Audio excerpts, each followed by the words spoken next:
Have you ever imagined what it would be like if your whole life was just washed away in an instant? If you watched as everyone and everything that you know and love was just carried away and drowned? How about what you would do afterwards? Do you ever wonder how the Red Cross became associated with disaster relief? And how about the laws covering negligence and responsibility for loss of life in the United States? What would happen if you found out that the disaster that happened that caused such loss was entirely preventable and simply the case of the rich neglecting to care about the lives of those lost? Well, my friends, stick around as we're going to unveil the answer to all these questions in the first episode of the latest series that we've started, The History of Natural Disasters, with today's episode being on the Johnstown Flood. Now, my friends, in order to explain what would be the deadliest non-hurricane flood in US history, then we will need to jump back in time for some context. But before it is that we do that, there is one thing that I need to say. This video is not in any way, shape, or form related to Hurricane Helen, the storm that has now become the second deadliest hurricane since Katrina. It is honestly just a terrible coincidence that this video is something that has been worked on for the past several weeks, and now this event happens. And so yeah, while this video itself is not related to the hurricane, what I will be doing is I will be leaving some links down in the description as well as the comments that will have links to disaster relief. I'm not telling you right now that you have to donate, but it is something that would most certainly help a lot of people, and unfortunately I have seen quite a number of awful behaviors on the internet here over the past several days in response to it. Either way, the topic of this video that I said that we we're going to be doing is on the Johnstown Flood. And in order to explain that, we're going to need to jump back in time and explain some context. Arm the torpedoes. What are you doing? Playing warships. Okay, so that explains the ships, but what's the shark? A torpedo. And the unicorn? A man who just saw his best friend die and then swore his vengeance. Okay, you gotta stop doing this. Can you just go play your computer game? Babe.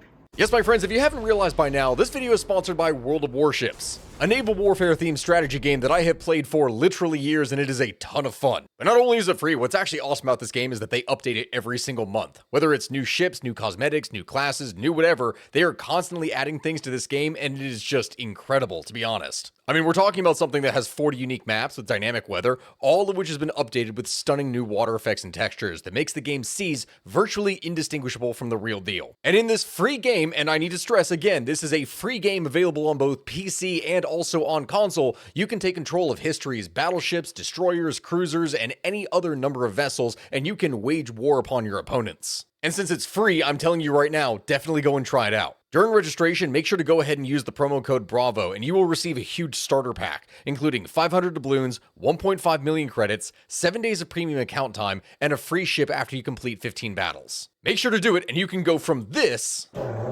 Pew, pew, pew, pew, pew, pew, pew, pew, to this. We've destroyed an enemy cruiser. Use code BRAVO, sign up, and thank you World of Warships for sponsoring this video. Our setting for today's story is the city of Johnstown, Pennsylvania, a city that was founded in 1800 by Swiss immigrant Joseph Johns, which is anglicized from his last name Schantz instead. This being a place where Stony Creek and Little Conemaugh River would go and meet in order to form the full Conemaugh River. It is a settlement that began slow, but with time began to prosper, with the building of the Pennsylvania Mainline Canal in 1836. Now, when I explain that, we're not going to be going back fully into all of its history over the course of like 80-something years. That would be insane. We are going to be jumping ahead to the time in which our story actually takes place. So imagine this here for a second. The year is 1889. It is in Paris. They're holding the World's Fair, something that would essentially mark the beginning of the modern age. For anyone who's not aware of the history of this thing, the main draw of the Paris Fair was the Eiffel Tower, the tallest structure in the world at the time, and it was something that was specifically built for the event. In the Palace of War, naval artillery was on display, the Bell telephone was on display by the Western Electronic Company, Joseph Farquhar's improved steam engine was present. They even had a railway that would go and circle the entire grounds of the fair, getting everywhere that they needed to go on a private train that was just made for the exposition. It was truly something that was impressive. Now, obviously, by this point, you're probably wondering, why did I spend the last 20-30 seconds mentioning all of this stuff about the Paris World Fair when this entire video is supposed to be about natural disasters? Well, the reason, my friends, is because all of these man-made accomplishments that were becoming highly sought after all had one thing in common. They were made of steel. You see, in the late 19th century, the most sought-after building material in the world was steel. It was used for pretty much everything. And on that note, some of the best steel in the world specifically was found in the United States, in the state of Pennsylvania. To To explain that, the Cambria Iron Plant was opened in 1852 and is considered one of the most important in early modern steel production plants. This, my friends, was the place in the world where the refinement of steel was at its most cutting edge in 1889. The Bessemer process was the first inexpensive industrial process for the mass production of steel from molten pig iron before the development of the open hearth furnace. The key principle is removal of impurities from the iron by oxidation, with air being blown through the molten iron. The oxidation also raises the temperature of the iron mass and keeps it molten. It is something that was truly impressive. This process had initially been experimented and developed by William Kelly, and prior to this, it took weeks or even months to create good quality steel. Because of the Bessemer process, it could be done in less than an hour, and due to the high quality of the steel, customers were willing to pay big bucks in order to be able to get it. This steel would be used to lessen the United States' reliance on British steel at this time, and they also made thousands of plows and millions of feet of barbed wire, the new invention that was finally taming the Wild West. Before Cambria's founding in 1852, only a few very small-scale blast furnaces and foundries existed in Johnstown. At that time, Johnstown and its suburbs had a population of only around 5,000 or so, but the city was blessed with abundant deposits of iron ore, coal, wood, and a water supply. It was basically everything that you needed to get an industry going. With the arrival of the Pennsylvania Railroad in 1854, Johnstown became an ideal location for the Cambria Iron Works. After a few difficult years, the company would eventually take off, and by 1858, it had become one of the nation's largest producers of rails. As the mill grew, thousands of immigrants, mainly from southern and eastern Europe, would come to Johnstown in order to work in the steel mills and coal mines, and many would settle next to the mill in the area of Johnstown still known as Cambria City. By the year 1890, Johnstown's population had increased to 30,000. 6 times what it was only a few decades earlier. To finish stressing just how important this place was to the development of the country for over a century, the Cambria Iron Works was listed as a National Historic Landmark by the National Park Service in 1989, and remains the only American steel mill to have received that designation. It is the only one. For more than a century, Johnstown was a community where the sound of clanging metal would ring out 24 hours a day. Smoke would rise into a permanently charcoal-colored sky, and men with calloused hands would walk along crowded streets on their way to the mills, the coal mines, and the railroads. It was an industrial city. Steel companies would develop infrastructure and community assets, roads, bridges, buildings, water systems, and more. All of this was being founded, which is truly impressive. But at the same time, one also has to remember that these were some of the most hazardous work sites in history as well. To the casual observer, a steel mill was chaos. As McClure's magazine would report on the Homestead Mill in 1894, quote, "Wild shouts resounded amid the rumbling of an overhead train. On every side, tumultuous action seemed to make every inch of ground dangerous. Savage little engines went rattling about amidst the piles of great beams. Dimly, on my left, were huge engines, moving with thunderous pounding." And yeah, when describing things, that was pretty much an apt description. Flames, noise, danger, all these things were aspects that would rule the mills of the day. Protective gear consisted pretty much of only 2 layers of wool long johns, and horrible injuries were very common. Wives and children came to dread the sound of factory whistles that meant an accident had occurred. As one worker would say in 1893 when speaking about accidents in the workplace, quote, "They wipe a man out here every little while. Sometimes a chain breaks and a ladle tips over and the iron explodes. Sometimes the slag falls on the workman. Of course, if everything is working all smooth and a man watches out, why, all right. But you take it after they've been on duty 12 hours without sleep and running like hell, everybody tired and loggy, and it's a different story." End quote. Yes, my friends, when we're describing life at this time in the 19th century for a steel worker, that is something that was exceptionally grueling. The men would work 12-hour shifts 7 days a week. Steel mogul Andrew Carnegie would give his workers a single holiday, the 4th of July. That's it. For the rest of the year, they worked like beasts of burden. As one laborer would say at the Homestead Mill, hard. I guess it's hard. I lost 40 pounds the first 3 months I came into this business. It sweats the life out of a man. I often drink 2 buckets of water during the 12 hours. The sweat drips through my sleeves and runs down my legs and fills my shoes. End quote. It sounds insane when you think about modern labor standards, but that is the reality of how things were back then and how little people actually cared about workers. Many of the men simply worked without a break. Others managed to find a few minutes here and there. As one worker would say, "We only stop at the time it takes to oil an engine. While they are oiling, they eat. At least some of the boys. Some of them, a great many of them in this mill, don't even carry anything at all to eat because they haven't got the time to do so in the first place." Yes, my friends, the situations that we're describing are truly insane. The demanding conditions would effectively sap the life out of workers. As one sociologist, John A. Fitch, would call it, old age at 40. It is not an exaggeration to then say that, yes, these industries literally sucked the life out of a man. And what it did with that life was produce copious amounts of heat and steel. Now, I could go on and on and on about these workers, about the steel mills, about the processes, about everything, because it truly is a fascinating subject, and honestly, that is probably something that should be a podcast episode on its own. But that all being said, for his trouble, the average worker in 1890 was receiving about $10 a week, which is just above the poverty line of $500 a year. It would take the wages of nearly 4,000 of his own steel workers to match the earnings of Andrew Carnegie himself. And the one thing that every steel mill seemed to possess was a distinct anti-union policy. If one was even suspected of discussing forming a union, he would be fired on the spot. Yet while these working conditions sound inhumane to us these days, Cambria Iron Works and its owner, Daniel J. Morrill, were actually kind of progressive in their time. Like, there were places that were way worse than that, and that is saying something. Like, I don't want everyone to think that this is all terrible. One of the things that happened is that they did have a hospital for their employees where they could receive free treatment if they were injured, which, knowing the day and time of that point, is actually something that would commonly happen. So it is something that was needed. The companies would also build houses for their employees frequently, basic as they may have been. They even championed the 8-hour workday in one of their mills.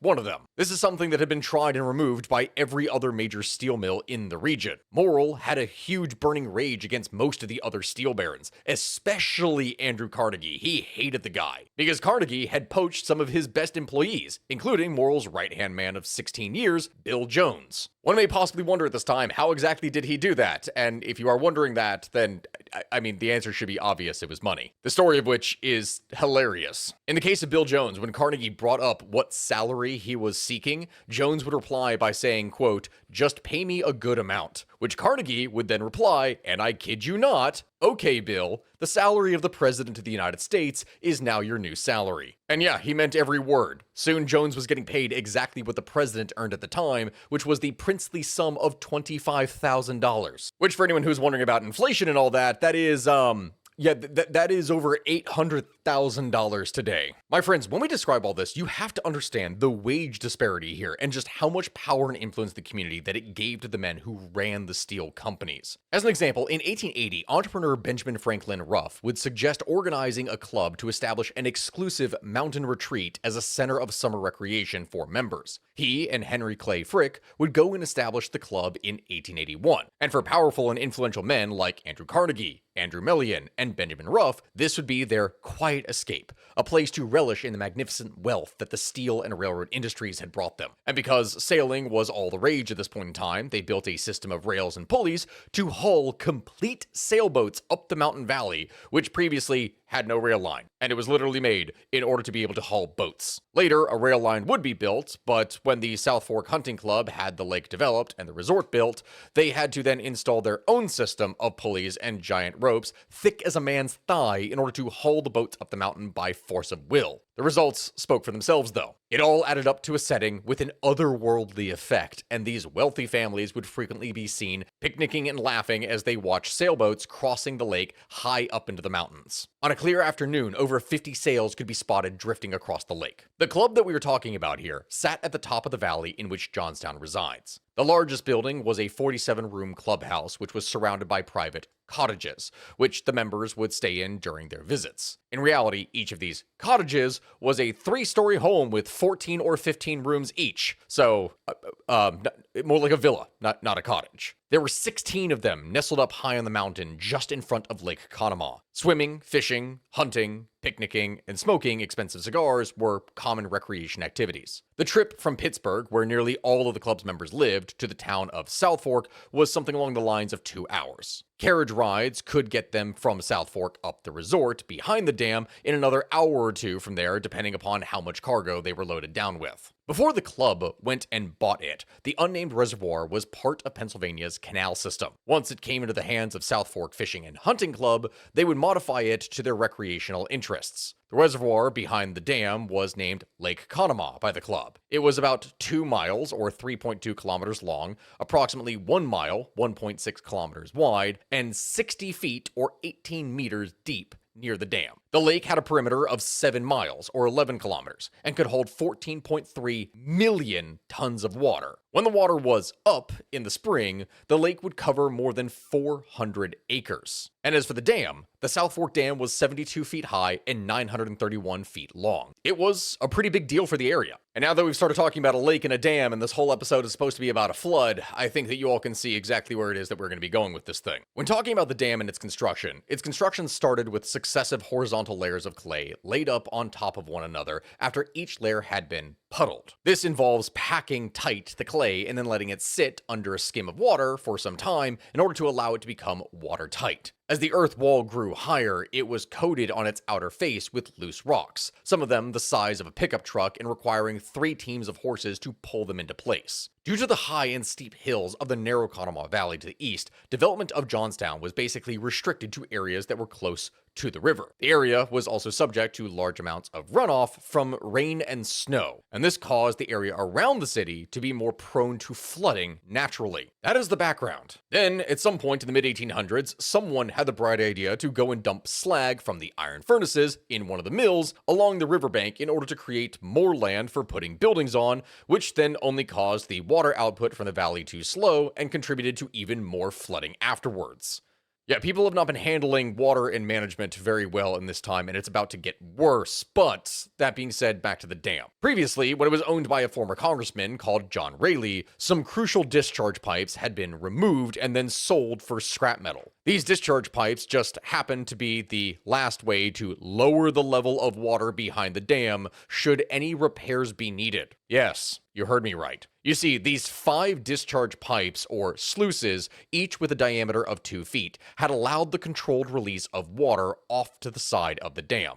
The reason Congressman Riley had removed them and sold them, though, well, that was to offset the slight loss that he sold the property at. So, yeah. When Benjamin Ruff came in as the new purchaser of the property, he supervised a project to repair parts of the dam, as he had a background in engineering during his time as a railroad tunnel contractor. That experience couldn't get around the lack of any ability to lower the water behind the dam, though, because, no sluices anymore. They added a fish screen onto the spillway, which is the structure that is built to keep water from building up too high and straining the dam. And most importantly of all, they went and lowered the hump-shaped topped edge of the dam by cutting off the top of this. They did this so that they could add a roadway across the top of the dam.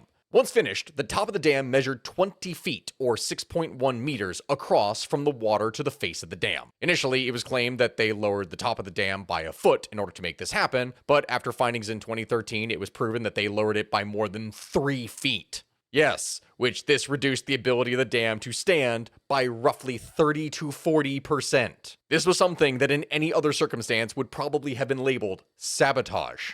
This, as you can probably expect, was pretty bad, but not necessarily everyone was unaware of the issue. Daniel Johnson Morrill, the club's only member who actually lived in Johnstown, became a member of the club in order to observe the state of the dam under its stewardship. He would campaign to club officials, and especially to Ruff, its co-founder, regarding the safety of the dam. Morrill insisted on inspections of the dam's breastworks, both by his own engineers, including John Fulton, and by those of the Pennsylvania Railroad. Now, Ruff would agree to meet with Fulton on Morrill's behalf, and Fulton confirmed that the removal of the discharge pipes were critical. He also asked about the leaks that Ruff had claimed were local springs. Because yes, Ruff claimed that leaks that were coming out of the dam, that these were just local springs that were spawning water. I am not even kidding, that is something that was actually said. But no, these were indeed coming from the dam. Fulton would end up leaving that day convinced that the dam was already on borrowed time, that it was doomed to fail. And despite expressing this, Fulton and Morrill's warnings went unheeded. Their offer to do repairs, partially at Morrill's own expense, like they offered to pay for some of this themselves, this was rejected by the club president, Benjamin Ruff, who ended up actually dying 2 years before any kind of flooding would occur. Morrill would go and join the club to further express his concerns, but he ultimately ended up dying 4 years before, well, the event that we're going to be talking about. The thing that he tried to prevent in the first place. Meanwhile, my friends, as all of this is going down, the surrounding communities had been flourishing. Johnstown was one of the largest of them and was a booming town by 1889, containing some 70 telephones, 27 churches, 123 saloons, 3 newspapers, 2 railroad stations, and even the new company hospital. The modern era had finally come to the Conemaugh River Valley, and it looked pretty good. However, this was not going to last. On May 28, 1889, a low-pressure area would form over Nebraska and Kansas. By the time this weather pattern would reach western Pennsylvania 2 days later, it had developed into what would be termed the heaviest rainfall event that had ever been recorded in that part of the United States. The United States Army Signal Corps would estimate that 6 to 10 inches, or 150 to 250 millimeters of rain, would fall in 24 hours over the region. Inside of that region, the majority of its residents were German, Welsh, Irish, and Scottish immigrants, but also by the 1880s, there were large numbers of Italians, Hungarians, and other Southern and Eastern Europeans as well. During the night of May 30th, small creeks would become roaring torrents, ripping out trees and debris. Telegraph lines were downed, and even some rail lines were washed away. At one location, George Heiser's general store, people would joke about the dam breaking every single year during the flood season. And while it, of course, had partially broken or leaked twice previously, it had only caused the water in Johnstown to rise by some 2 or 3 feet, which, while yes, there was flooding, it wasn't anything that was going to destroy the town. Eventually, much like the residents of Pompeii, they would grow immune to the danger that they lived just in front of. It wasn't really something that affected them. However, the following day's events would prove to silence the locals' constant jokes about the dam's structural integrity once and for all. The reason for this, my friends, is that 18 inches per hour, the Stony Creek would rise. That is rapid. And the Little Conemaugh River would rise at the same rate. Yet still, the South Fork Dam was going to hold, at least for a time. Atop the dam, a team would work at breakneck speed, attempting to accomplish 2 tasks. The first was to build up some form of earthworks on top of the dam in order to try and keep the water from cresting over the rim. Everyone knew that if the dam overflowed, it would almost certainly immediately fall and burst. The second goal was at the side of the dam, trying to carve a new spillway in order to release some of the pressure on the dam, since the existing spillway now hopelessly was clogged and jammed with trees, rocks, and other debris. And because of those 5 metal sluices that the previous owner had removed, remember when we said that earlier, the current spillway couldn't release the pressure anyway. Like, it was not something that would work at all. This secondary task soon proved as pointless as the first. They simply could not keep up with the intensity of the downpour of the flooding. Yes, my friends, the torrent of rain that fell on the night of May 30th was historic. The eldest of the town's residents all agreed that it was the most horrendous downpour and the highest flooding they had ever seen in the valley. And that night, nature showed its fury. Numerous families in the region reported hearing sounds they'd never heard during storms in the past. It sounded like a rumbling, roaring sound, like a train, but yet not a train. It actually could not have been a train, and we know this because the weather and flooding that night were so bad that all trains had been stopped in place for the night. The leading explanation at the time for what this sound could have been? A waterspout. Yes, that is right. For those who do not recognize it, these people potentially had a tornado made of water blasting down the valley in the pitch darkness, and all they could do was sit there and wait it out. Before daybreak, the Little Conemaugh River and Stony Creek, which formed the main stem of the Conemaugh River at their confluence in Johnstown, were threatening to overtop their banks. Further up the mountain, Otto Run was a small mountain stream that fed into Yellow Run, and that in turn fed into Little Conemaugh River, which in turn fed into Lake Conemaugh. A farmer had come into town that night and reported that Otto Run, which normally flowed at a, pedestrian depth, like one that you could straight up walk through, of 1 to 2 inches, was currently raging at a never-before-seen 4 feet. Along with this, he would relay news that every other mountain stream that high up the mountain were now creeks as well. Bear Run rose 6 feet and washed out a length of the rail track. On May 31st, 1889, the numerous creeks and mountain streams flowing into both Lake Conemaugh and the area surrounding Johnstown were all swollen and flooded. So it was then, my friends, that at 11 a.m., a huge log jam in the Stony Creek would break and send a massive wad of logs smashing through the valley until they crashed into a jam of debris along the massive arches of the stone bridge below Johnstown. Shortly after that, the Stony Creek would rip out the Poplar Street Bridge, and less than an hour later, the Cambria Street Bridge was sheared from its support columns and washed down the river. The water was everywhere in Johnstown, ranging from 2 feet to 10 feet, depending upon where you were standing. The earth in its entire valley simply could not absorb any more water and was going to fill up like a bowl. To the residents of Johnstown at the time, it must have felt like the early parts of the biblical account of Noah's flood, only they didn't have an ark that was available for them to jump onto. And yet still, despite all this, it was not over. The rain was going to continuously keep pounding the valley ceaselessly. In the early morning, John Park, who worked as an engineer at the South Fork Fishing and Hunting Club, sent out a rowboat with a coworker in order to check on the state of the dam. And to their amazement, they realized that the entire lake had risen by 2 feet overnight. The level of water now stood at just 2 feet from the crest of the dam. It normally rested at around 4 to 6 feet from the crest, and it was right there. As they continued on, the workers noticed that the upper quarter of the lake was covered by a thick layer of logs and other natural debris. The men were then astonished when they realized at one point that inside their boat, they had just rowed it over a 4.5-foot tall barbed wire fence, which stood well back from the normal shoreline. That is how high the water was. They continued on across a cow pasture, which was normally above water, but now the water was above it, and they went and checked on the status of Muddy Run, which emptied into the lake and into South Fork Creek. These twisting and winding streams and creeks were so flooded that they now flowed straight down the mountain, stripping leaves and branches from the trees up to 4 feet above the ground. The men dragged their boat up to what seemed like the driest spot that they could find, and from there they continued to walk up South Fork Creek. During the course of that half mile, the men noticed how bizarre everything seemed. The woods boiled with water. The trees dripped water, their drenched trunks black against the mist. The very air itself felt like it was half water. At the current rate, it could only be a matter of hours before the water flowed over the dam. And seeing this, the men rushed back down over to their boat and found that the water had already risen to the point that they had set their boat down at, and that it was starting to very slowly become buoyant again.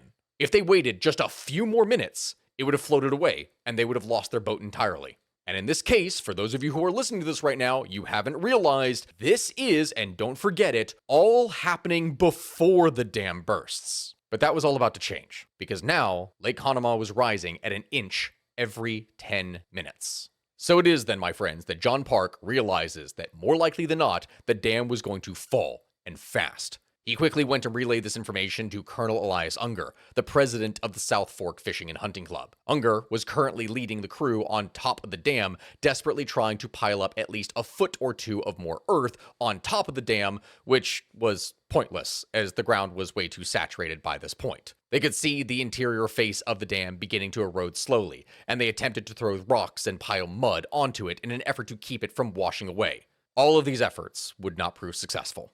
So it is then that at this point, just after 11 a.m. on May 31st, that Unger would order John Park to get on a horse and ride down the valley to the closest telegraph tower in order to warn the public of the dam's impending failure. Park would set off on a Paul Revere-style ride down the mountain, yelling at the top of his lungs the majority of the way, and hoping as many people as possible would hear his warnings. In 15 minutes, he was standing at the center of the nearest town, South Fork, warning all the inhabitants that the dam was in imminent danger of failure. He then rode to the nearest telegraph tower about a mile away and passed on the word to the telegraph operator, Emma Ehrenfeld, but with most of the telegraph lines down, she could only send the message 4 miles down to Mineral Point.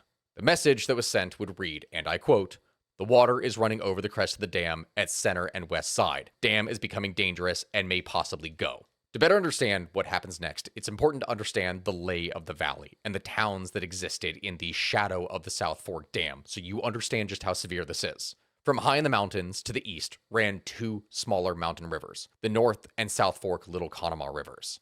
The South Fork Club and its dam were at the head of the South Fork Little Conemaugh, and the North Fork Little Conemaugh converge, forming a Y shape, which the town of South Fork sat right in the middle of. After that, the Little Conemaugh River forms an oxbow, where the Conemaugh Viaduct had been built. The viaduct was a 75-foot high railroad bridge that saved the railroads a few miles of travel winding around the oxbow. Instead, the trains could simply travel over the viaduct. It consisted of a single massive arch measuring over 80 feet across. Then, the Little Conemaugh River would pass past Mineral Point, which goes through a 5-mile-long series of twists and then turns down a steep-sided valley. This is the most winding portion of the river, where only the railroads passed through because the walls of the narrow valley in this area were too steep to build on. After this, the valley opened up just before the town of East Conemaugh, and then traveled relatively straight for a little mile and a half through the town of Woodvale until a half-mile later, where the valley widens just after leaving Woodvale and it enters the Johnstown area. There is a lot of places besides just Johnstown.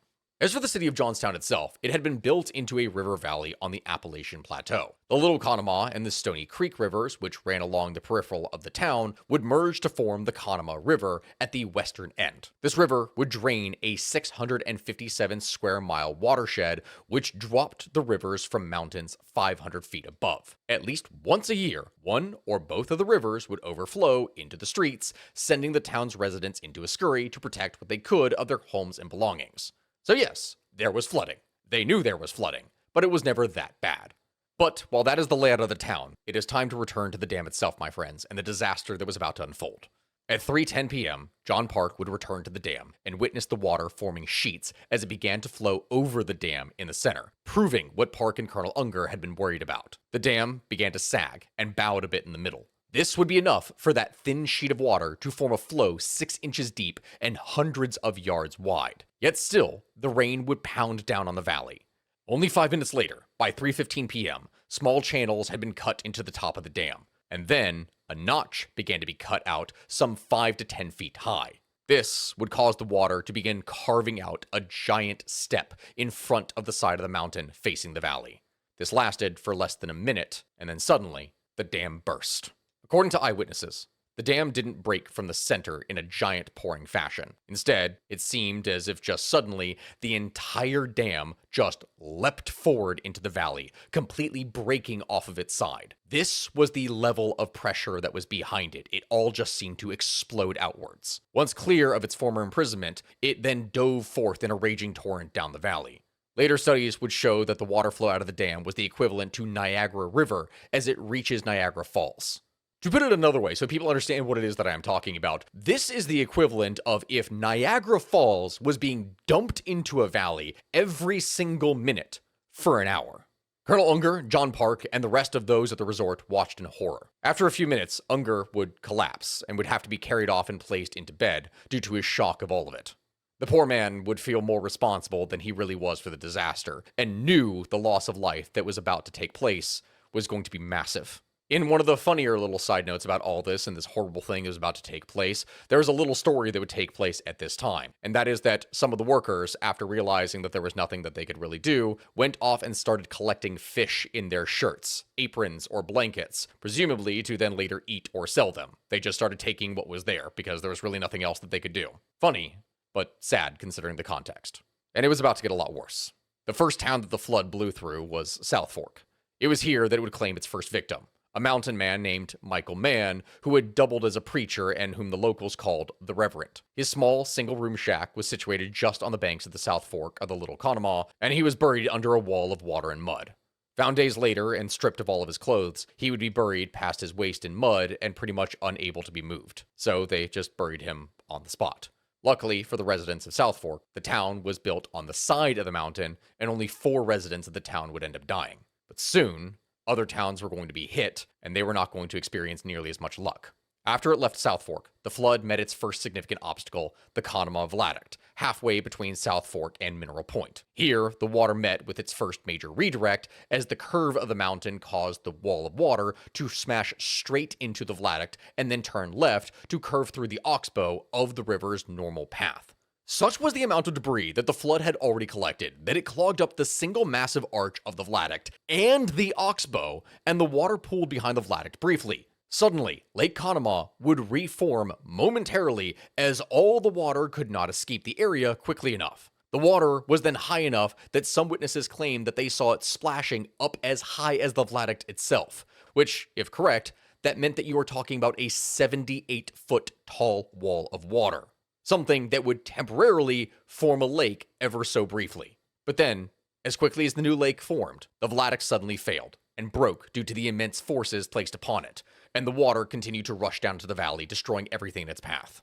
Just before it hit Mineral Point, the flood would enter a widening portion of the valley. And so, instead of being hit with a 75-foot tall wall of water, the town of Mineral Point was only demolished by a 30 or 40-foot wall of water. It does not matter that it was necessarily half the height that it should have been by that point. This was no less apocalyptic for those that were on the ground at this time, who were not 30 or 40 feet tall to be sure. The water is estimated to have run at a top speed of 40 miles per hour, but this came in fitful spurts as wreckages clogged and jammed the front of it. Mineral Point was 1 mile below the Vladeck, down the valley, and was the first significantly populated area to be hit by the flood. It consisted of a single street on which roughly 30 families lived. The death toll here was actually relatively low, at only 16 people. Many had already fled to high ground already, and the streets had become flooded knee-deep by 9 a.m. Because of how deep the flooding already was that early in the day, people knew that something was up, and many of them had already left. The first floors of every home in that town had already been flooded by noon. But after the flood passed, there was almost no trace at all of the town of Mineral Point left. Not a structure, not a house, not a fence post, not even the topsoil. In fact, when I talk about this, forget the topsoil, not even the subsoil remained in Mineral Point. We are talking about an entire situation as if what if the entire town had just been scraped off the face of the earth. In 2009, studies would show that the flood's flow rate through the narrow valley had exceeded 420,000 cubic feet per second, comparable to the flow rate of the Mississippi River at its delta. And like a razor, that was going to strip the entire town of everything, buildings, life, and all. But next up, down the valley, was the town of East Conemaugh. At the eastern end of the Conemaugh Yard stood the train of John Hess, who was waiting for orders. When engineer Hess would hear the roar of the flood speed towards the terminal, he guessed what had happened. Later, when he was asked about what it sounded like, rushing towards him, Hess would recall, quote, "It was like a hurricane through a wooded country. It was a roar and a crash and a smash. I can't tell what it was like, but the first thing I heard was a terrible roar in the hollow, and the next thing was a crash, something like a big building going through pieces, which I think was the company house that stood right up to the curve. The trees and brush hid it from our sight. I couldn't see it. But there was people that told me afterwards that the house crushed together just about the time that we left. We saw no flood. We saw a drift of large logs in the river, but the river was no higher than it was 20 minutes before that. I pulled the whistle wide open and went into the Conemaugh that way."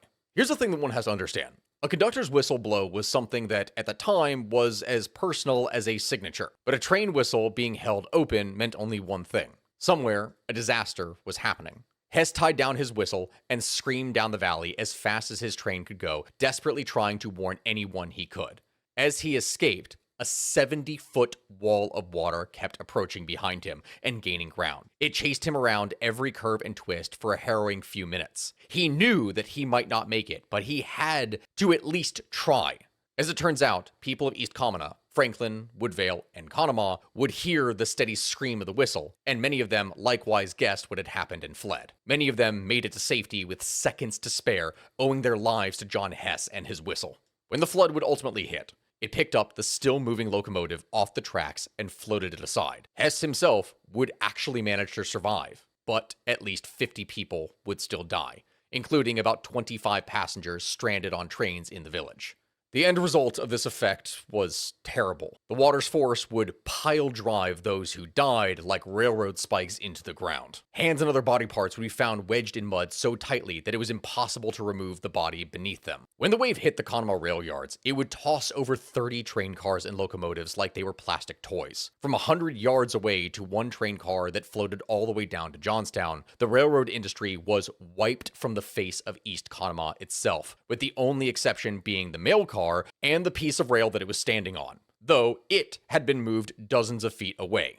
And if you think that is wild, check this out. The train station was picked up. It actually had started to float away slightly down the street, and then amazingly enough, went and returned back to its foundation, settling down almost exactly where it had previously stood, almost exactly back in place according to its initial floor plan. You may wonder, why is this the case? How is that something that could have even happened? Well, it had been tethered by a massive telegraph lines that actually kept it from floating away entirely. It is actually quite funny in a dark way, but railroad workers for the Pennsylvania Railroad had been assuring their passengers all day through the washed-out rails and delayed legs of journey that the Pennsylvania Railroad always takes care of their passengers. And this is something amazingly that would be proven again and again, as the railroad would later go and carry out its own internal private investigation of all the railroad workers that were on duty that day. When they did this, they discovered that many of the men working for their company had committed amazing acts of heroism, such as one man who, after jumping across a 5-foot wide ditch, would go and beckon to a group of female passengers to follow him across the gap. Most of them didn't make the jump and ended up in a flooded ditch some 8 feet deep that rushed off and joined the rest of the flood. The railroad worker immediately reached in to save whoever he could, and suddenly 7 women would grab onto his arms. He was able to somehow save 6 of them. But unfortunately, the last was an elderly woman who just couldn't hang on long enough and was lost to the raging torrent. Still, though, he managed to save 6. The flood, though, was still going to continue. Just before reaching the main part of Johnstown, the flood surge hit the Cambria Iron Works in the town of Woodvale, sweeping up railroad cars and barbed wire. Unlike East Conemaugh, most of Woodvale got no warning whatsoever. 250 houses were just washed away off the face of the earth. Of Woodvale's 1,100 residents, 314 would end up dying in the flood. 1 in every 3 residents of the town were lost. Boilers exploded when the flood hit the Gotter Wire Works, causing black smoke seen by Johnstown residents. Miles of barbed wire became entangled with the rest of the debris in the floodwaters, creating a layer of razors for any who fell in. It was there then that the flood would meet with its largest target. As it rushed into Johnstown, the flood sounded like a deep, steady rumble that grew, some comparing it to an approaching train, and one man saying that it sounded like hundreds of horses crunching down on oats. A cloud of black spray and dust preceded the wave, and just seemed kind of evil. It was talked of as, quote, the death spray, and the residents of the town would never forget it. As it struck the city, it took out George Hesser's general store and the eastern side of town. Then, the flood took 3 main paths, one driving through the eastern end of the town behind the Methodist Church, one driving straight through the center, and another attacking more or less the flow the Little Conemaugh along the northern side of the town. These were the 3 worst hit parts of town. Every tree in the town's main park was ripped out of it. Hundreds would flee to the high ground. Just before the flood struck, there was a woman by the name of Anna Fenn, whose husband John was at a neighbor's house, helping them move their furniture to higher ground. He would end up being washed away moments before the flood struck the Fenn's home, where Anna and their 7 children were. Miss Fenn held their baby, while the other 6 children clung to her, but one after the other, they would drown. She described the scene as follows. The water rose and floated us until our heads nearly touched the ceiling. It was dark, and the house was tossing every way. The air was stifling, and I could not tell at that moment that the rest of the children had to give up and drown. What I suffered with the bodies of my 7 children floating around me in the gloom can never be told. As you can imagine from this part of the story that I'm telling right now, John Flynn had also died in the flood. Miss Flynn would give birth to a baby girl a few weeks later, but that child would not survive. Eventually, she would end up remarrying and move to Richmond, Virginia, and apparently, after that, she would have no more children. She would die in 1928, and her grave is still marked with a large monument in Johnstown Grandview Cemetery, the same place where all of her children and her husband were lost. In another case, you have the story of Victor Haser, who was 16 years old. His father ran the town's general store, and they had called it a day for business around noon because the streets were too flooded. Now Victor and his family were concerned about their horses. Victor's father, George, had just sent him out to the barn to untie the animals so that they wouldn't drown if the flooding got too bad, and he was standing just inside the barn when he turned around to look up at the second-story window where his father was waving frantically at him. He realized that it was a gesture to climb the barn, and Victor found it incredibly convenient that he and his father had just built a trap door on the roof of the barn in order to get up top of it a couple of weeks earlier. Within the matter of a few seconds, Victor was up on top of the roof, and once on top, he could see over his home as the barn was in the back of the property and slightly higher in elevation. He watched in stunned horror as the wall of water hit Washington Street, then his family's home, crushing it like eggshells. Then, in another instant, the barn was ripped from the ground and began to tumble like a barrel over the side, with Victor just barely managing to stay on top of the unstable structure by running, stumbling, and crawling over it any way that he could to try and stay above. In a scene that almost sounds like something out of an action movie, he noticed that the barn was about to smash into his neighbor's house, and so he waited until the last second and jumped onto the neighbor's roof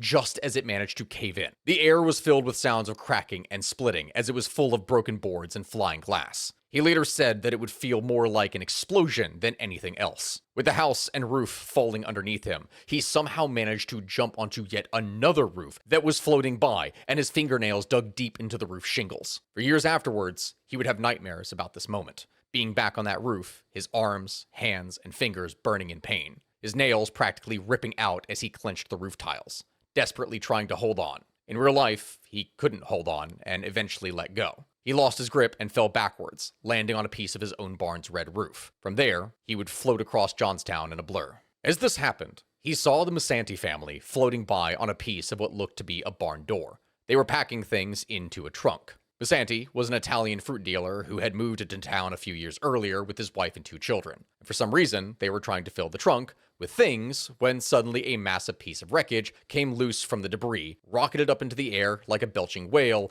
and then landed upon the poor Musanti family, killing all of them. Victor kept himself floating on and eventually became lodged in a massive wreckage near the Methodist church and began dodging massive logs and trees. Then, a freight car from the railroad suddenly loomed over him, and he knew there was no dodging it. But it's at that moment then that the stone bridge next to the Methodist church collapsed and his raft shot out from the wreckage like it had been fired from a gun. From there, he sailed back over the town, heading south, and eventually ended up passing due south across the Stony Creek to a 2-story building where his raft would slow enough that he was able to hop off onto the roof as easily as just getting off a slowing train car. Haser would spend the night there in an attic with 19 other survivors. He had looked at his pocket watch, a gift from his father for his 14th birthday, just before the flood hit, and now he looked at it again. Miraculously, he was still running, and the time that it took for his ordeal in the flood to elapse was less than 10 minutes. That's it. In less than 10 minutes, Johnstown had been changed forever. As for what ended up happening to young Victor Haser, well, he ended up being the only member of his house to actually survive. But what is truly insane about the story is that the world is truly a better place for him having survived, because Victor would end up leaving Johnstown later and going to college, where he'd become a physician, as he had seen the massive relief effort that would happen after the flood. And from this, Dr. Victor Haser would then go on to develop the world's first effective treatment for leprosy. Because this one boy survived, more than 2 million lives were saved. And all because he was out there in a barn trying to save horses. In another story from the flood, you have the tale of James Quinn, a guy who had a daughter who was sick with measles. As he returned from the store shortly after 4 p.m., his 6-year-old daughter Gertrude was sitting on his front porch, dangling her legs off the porch while watching ducks swimming in the foot of the water that was in front of their front yard. As he reached the house, he heard the sound of the wave, turned, and saw the black mist approaching. He would shout, "Run for your lives, follow me straight to the hill. Don't turn back for anything." When someone yelled about the baby upstairs with measles, he raced upstairs, and within 10 seconds, he was back with the child wrapped up in a blanket. James Quinn would hurry out the door with his daughters Helen and Rosemary, each hanging off one of his arms, dangling for them as he wheeled himself towards the hill. He was still holding the baby in the blanket. Quinn began running, confident that his nanny Libby and his sister-in-law, Aunt Abby, were following right behind him with Gertrude in tow. Libby and Abby got scared from the crowds running and decided to go back upstairs, though. Gertrude kicked and punched and bit at Aunt Abby, desperate to go with her father. But as they were inside and upstairs on the 3rd floor already, Aunt Abby had said, "Libby, this is the end of the world. We will die together." And then from there, collapsed to her knees, praying frantically. Within seconds, the whole house was gone, and everything in it. For his part, James Quinn had attempted to go back for his daughter and the others, but he only got close enough to witness his house leaning and then exploding into pieces, and barely just got his kids amongst the waist-deep water. As for Gertrude was suddenly whirling around on a muddy mattress, buoyed by the debris, but that kept rocking back and forth, leaving her constantly feeling as if she was going to fall off. Weak and shivering with cold, she lay down on the mattress and finally realized that all of her clothes had been ripped off aside from her underwear. She began praying in German, as that was the only way that she had been taught to pray. She spotted a man passing by, hugging a chimney, floating, and she cried out to him. But he either didn't hear, or he ignored her. Either way, Gertrude would yell back at him, "You terrible man, I'll never help you." As she was floating along, she then noticed a long roof floating her way, as big as a steamboat, and carrying around 20 people on it. She called out to them, and one man began to move towards her, but the others tried to stop him, holding on to him. For what seemed like forever, they discussed the options while Gertrude watched, and then the man pulled free from those holding him and jumped into the raging current. Then his head popped closer to her mattress, and he went under again, and popped up closer several times. Miraculously, the man was heaving himself over the side of her raft. Her savior was a powerful, square-jawed steel mill worker named Maxwell McCarran. He looked like a heavyweight boxing champion. The two floated on, and watched as the large roof that her rescuer had just left floated down near the stony bridge and into a whirlpool, where it began spinning around and around and around until it suddenly broke apart, drowning more than half of those who were riding upon it. As for Gertrude and Maxwell, they floated on down and saw 2 men with poles trying to rescue those still in the water. Even with the poles, they couldn't reach the raft. Then, one of the men called out, "Throw that baby over here," and McCarran shouted back, "You think you can catch her?" The men would yell, "We can try." A moment later, young Gertrude was flying through the air across 15 feet of water and landed directly in the arms of Henry Koch, an owner of the Koch House, a small hotel and saloon on Bedford Street. The men took off her wet clothes and wrapped her in a dry blanket immediately. From there, she would be taken to the Met's house, given red long johns, and placed amongst numerous mason jars filled with hot water. A day or two later, one of her aunts would notice her walking down the street, and from there, she would be reunited with her family that afternoon. Upon hearing of his daughter's survival, James Quinn had taken off at a dead run down the street towards the house that she was in, and showed up with soap still all over half of his face because he had been washing his face when he received the news. Not everyone would survive, but they at least would be reunited. Now, my friends, at the time that I am making this, there are still so many possible stories that could be told. Many of them tragic, many of them heroic. There's pretty much anything and everything in between. The problem is, the more that gets explained, as you've probably already heard over the course of this, the more likely it is that we are going to run into trouble here on YouTube. From that, what it is that I am possibly going to do is take some of these stories here, and I am going to put those onto Patreon as a patron exclusive. So if you want to hear that, check that out. But here at this point, we finally need to approach the end of it all. By the end, my friends, the Stony Bridge just outside of town on the western end, this would be the only major structure that survived the destruction of having been blocked from direct impact by Prospect Hill and a curve in the valley. Its 7 arches had served as a pretty good filter for all the massive wreckage that the flood had produced, and soon it became log-jammed with debris. This had the unusual effect of forcing the floodwaters to double upon themselves, and this meant that for the second time in an hour, Lake Conemaugh reformed itself further down the mountain. Except this time, at the middle of this new lake, was a massive churning whirlpool that crushed everything in it to pieces. This would be bad enough, except by the time that the sun was setting on May 31st, many homes had been caught in the wreckage, and each of those homes had stoves and burners of some kind of type in them. This caused the entire mass of flotsam to catch on fire from deep within. So now it is then, you have a giant lake with a whirlpool immediately next to a massive burning wreckage full of broken wood, stone, millions of feet of barbed wire and bodies, and survivors were heard from within the wreckage and people began to organize to try and save them. As fate would have it, the rain had actually stopped by now, just in time to not put out the fire at the Stony Bridge. Those who had escaped drowning now had to deal with being potentially burned to death. The fire would burn on through the night, and even until morning came. The entire valley glowed in orange haze due to the fire, and it was said to be so bright that you could read a newspaper at midnight in the light of its glow. Young Victor Heiser, the future physician, had already arrived on the scene and was trying to help free the survivors. Unfortunately, they were trying to do this with their bare hands, as most of the tools in the valley had already been washed away.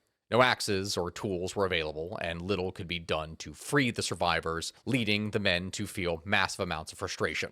The fire wasn't small either. It covered over 30 acres and stood over 40 feet high. Dozens of people were trapped and perished in them. The inferno would rage for 3 days and only put out because they used dynamite to blast it apart and cut off the fire's supply to materials that it could burn. This finally would manage to work, and the long work of recovery and cleanup could then afterwards begin. By 6 p.m. on the 31st, messages had been sent into Pittsburgh about the breakage of the dam, and help began to flood in, or I should say try to flood in, at least. Most of the rails were out, so it became an incredible ordeal to try and get up to where the help was actually needed in Cambria County. The reporters and photographers from the Pittsburgh newspaper were the first ones to arrive. They walked there, having left in the early afternoon. As word got out, the American public realized the massive scope of the event and what had happened, and help was on the way. The largest humanitarian relief effort that the country had ever undertaken was begun. Clara Barton, founder of the American Red Cross, would show up and begin to work tirelessly to try and help the survivors. Barton was incredible, and we know this because she stayed living in Johnstown for 5 months distributing aid, supplies, and medical assistance to those in the community. This was the first massive relief effort that the Red Cross had ever conducted in the United States, and the first major disaster that it had ever supported. It was due to the publicity of this event that actually brought much-needed respect and support for the Red Cross. The reality was, countless corpses were spread out everywhere. The hands of the dead were frequently seen poking out of the earth, as if trying to reach for one last gasp of air. Bodies were taken to 2 makeshift morgues, one a schoolhouse and one a church. They were laid on boards across pews and school desks. There were more coming in every few minutes. Some of them looked as if they had simply fallen asleep and were being carried away by the flood without injury to float down the river Styx. Others were so badly mangled that even their gender could not be identified. Others were not discovered for months, and as a result, from decomposition, were barely even recognizable as human. In the aftermath, thousands were left homeless, shoeless, and with no way to get a meal. Rescue parties would set up and pull out survivors off of rooftops or out of homes in danger of collapse. Nearly everyone who had survived walked around with expressionless faces, reeling in the early stages of post-traumatic stress. They had no clue what had happened or what to do next. Nearly everyone had gone more than 24 hours with no food, and none of the available water was deemed to be safe to drink. Dozens were already in the early stages of pneumonia. No gas or electric lights available. At this point, most of the gas mains were broken, and nobody wanted to risk trying to use them. When looking at how things ended up, the Johnstown Flood was easily the worst flood to hit the United States in the 19th century, and to date, it is the worst to ever strike Pennsylvania. 1,600 homes were destroyed, $17 million in property damage had occurred, which, if you look at that from 2022 numbers, is $550 million, concentrated in a small-ish town, and 4 square miles of downtown Johnstown were completely destroyed. Cambria iron and steel facilities were heavily damaged, but amazingly, through sheer force of will, they would actually return to full production within 18 months. As I said before, 1 out of every 10 people in the entire valley were killed. In Johnstown itself, 1 out of every 9. According to records compiled by the Johnstown Area Heritage Association, bodies were found as far away as Cincinnati, Ohio, and as late as 1911. 99 entire families would die in the flood, including 396 children. 124 women and 198 men would be widowed. 98 children would be orphaned, and 1/3 of the dead, 777 people, would never be identified, their remains being buried at Johnstown Grandview Cemetery. The final death toll in all would be 2,209 people. That being until Leroy's Temple would return a decade later and then lower that total by 1 person, 2,208. This loss of life at one time has only been eclipsed by 2 events, the 1900 Galveston hurricane and the 9/11 terror attacks. Relief thankfully began to arrive by the next day. The first day, the relief was carried in on men's backs. Within 2 days, the mighty Pennsylvania Railroad was already hard at work, and rails were soon repaired, allowing food supplies to begin to slip in over the next days and weeks. Typhoid fever was a concern, and infections would still end up killing a number of survivors. By the next morning, the grisly work of finding, identifying, and burying the bodies was fully underway. Johnstown's first call for help requested coffins and undertakers. A call was made for a public gathering, and a request for financial aid was put out to the crowd. Within an hour, more than $48,000 had been collected. There was no need for a speech, no orator necessary to stir up the public. The money was collected in near silence and quite efficiently. Thousands came across a rope bridge until the stone bridge could then be cleared. Eventually, a train from Pittsburgh would arrive, and from that would have 11 cars that were loaded with nothing but donated coffins, and they would all be used. Children shuffled off in shoes many sizes too large for them. Women gladly put on men's clothes and hats. More than 50 undertakers would go and arrive to assist with the survivors. It's at this point at the end here that many people may be wondering, so surely the guys at old South Fork Hunting and Fishing Club were found criminally negligent and blamed for the massive losses of life here, as they are the ones who are responsible for the dam going in the first place, right? Well, not exactly. The club was successfully defended in court by the firm of Knox and Reed, later Reed Smith LLP, whose partners Philander Knox and James Hay Reed were, as you can imagine, both club members. Knox and Reed successfully argued that the dam's failure was a natural disaster, which was an act of God. No legal compensation was ever to be paid to the survivors of the flood. Neither the club or any of its members were ever held legally responsible. Even though the American Society of Civil Engineers conducted a thorough report of the event, they actually supported the South Fork Club and stated that the disaster would still have happened even if the dam was fully functioning and well maintained. Later investigations with better technology proved this assessment to be incorrect, but that doesn't really matter at the time for the survivors. Scholars suggest that if the flood had happened today, the club would have almost certainly been held responsible. Even though the club members were able to avoid legal consequences, the public indignation regarding those lawsuits helped push the American legal system to shift from a fault-based system to one based on strict liability. Strict liability maintains that a person can be held legally accountable for consequences that result from their actions, even if there is the absence of fault or criminal intent. This new standard prevented negligent businessmen from escaping liability in future lawsuits. Regardless of if they were to blame or not, the public resented that the club members provided little relief relative to their respective wealth. Many members did contribute, but their offerings were minuscule compared to the overall contributions. One comment published in the Philadelphia Inquirer captures the public attitude towards the club members, where it would write, quote, "What is the fishing club doing? No announcement has yet been made, observed, of the millionaires who constitute the South Fork Fishing Club doing anything remarkable towards bearing the expense of caring for the sufferers and clearing the way for the debris at Johnstown. Perhaps they have been so busy lamenting over the loss of their big fish pond that they have not had time to think of the destruction down in the valley." This coming from the Inquirer, June 13th, 1889. The public was bitter that these wealthy businessmen took so little action and seemed unconcerned over the tragedy. Some individuals, in response, would even go and ravage the club members' houses in the resort. According to the newspaper in Harrisburg, Pennsylvania, quote, "Already several villas owned by members of the club have been broken into fragments, their pleasure and fishing boats destroyed. The public wanted the club members to face the same type of destruction that they did. Many businessmen seemed more concerned with repairing their damaged property rather than aiding Johnstown."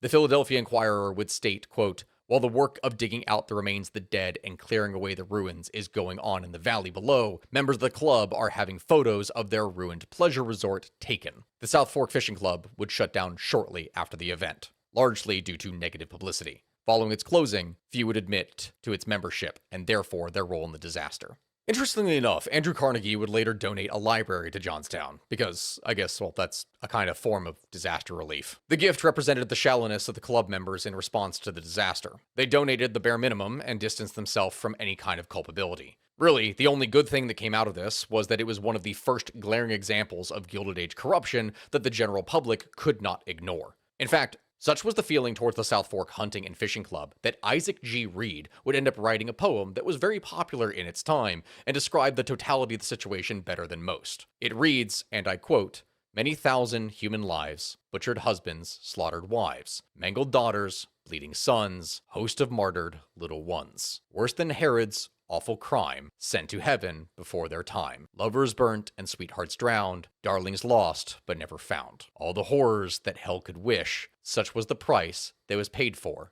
fish."